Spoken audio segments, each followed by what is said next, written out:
অযোধ্যার রাম মন্দিরে এবার থেকে প্রতি বছর দেখা যাবে এই চমৎকার।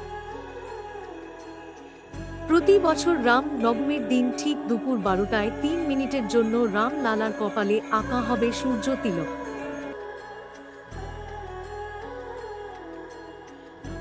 এই সূর্য তিলক ডিজাইন করেছে আইআইএ বেঙ্গালুরু। আইআইএর নেতৃত্বে দলটি সূর্যের অবস্থানের গণনা এবং অপটিক্যাল সিস্টেম ডিজাইন ও অপটিমাইজড করেছে। যেহেতু মন্দির এখনও সম্পূর্ণরূপে সম্পূর্ণ হয়নি, তাই প্রাথমিক প্রকল্পের নকশাটি 4টি আয়না ও 2টি লেন্স দিয়ে বাস্তবায়িত করা হয়েছে। চূড়ান্ত নকশায় 4টি আয়না ও 4টি লেন্স থাকবে। রামলালার মূর্তির উপর সূর্য তিলক আঁকতে যে ডিভাইসটি ব্যবহার করা হয়েছে সেটি বেঙ্গালুরুতে অবস্থিত ওপটিকা দ্বারা তৈরি এবং central building research institute Roorkee এই মেশিনটিকে মন্দিরে প্রতিস্থাপন করেছে।